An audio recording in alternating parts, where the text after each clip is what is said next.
Hey, this is Ben Solomon, and welcome to this episode of the Techno Leadership Show.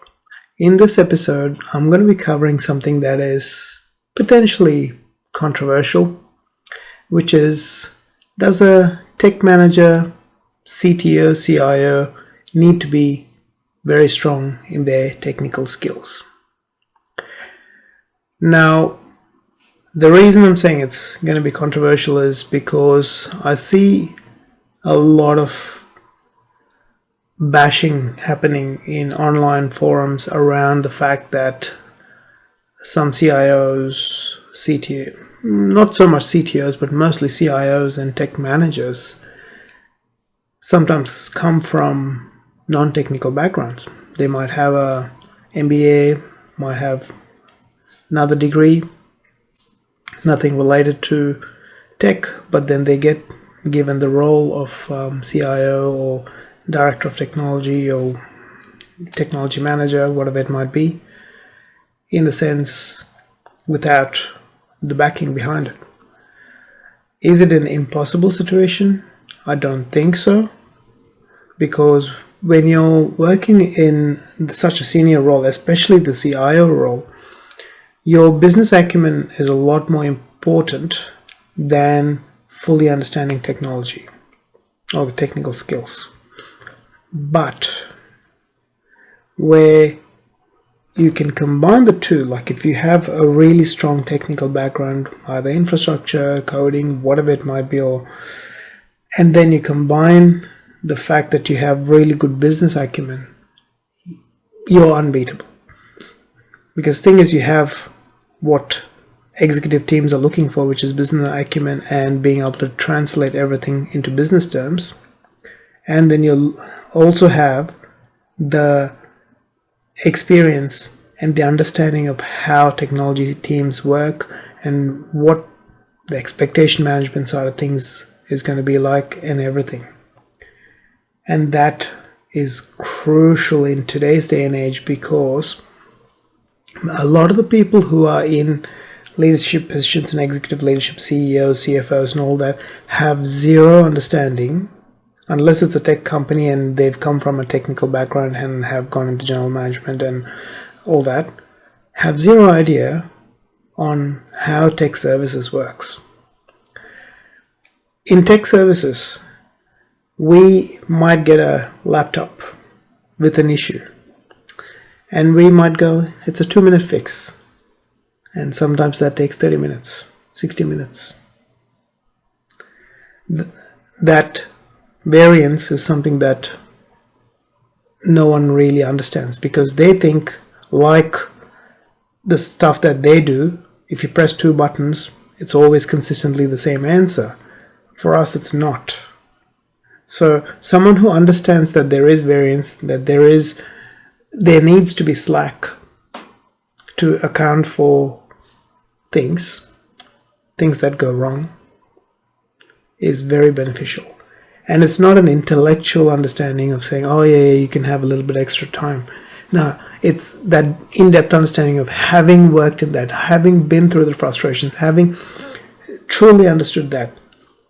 Means you have that capacity to translate things on both sides.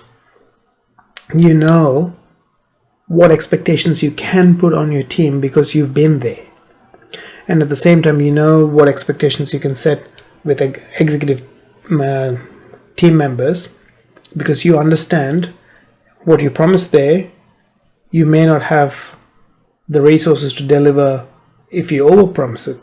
So you are best placed when you have both sides of the skill, when you've come from a technical background into executive leadership, to be able to go, nah, they can't do it in this time frame because they already have all these projects going. So either we need a contractor to support us, or time moves, or scope gets reduced. So you're in that place to be able to make those sort of calls because you understand how it all works. So that's where having a technical background and having an understanding of how it all works comes beneficial. But if you're someone who's come from a background of HR, general management, whatever it might be, into a CIO role or a tech manager role, it doesn't mean you cannot thrive in there.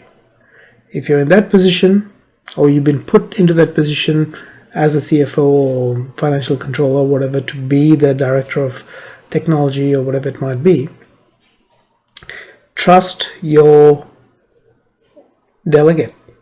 If that's the IT manager, engineering manager, whatever it might be, whatever their role might be, operations manager, tech operations manager, trust them, have very open dialogue with them, try to understand where they're coming from, also talk to them and ask them, what short courses can I take so that I understand what you're doing and how I can support you financially and otherwise in a manner that makes sense.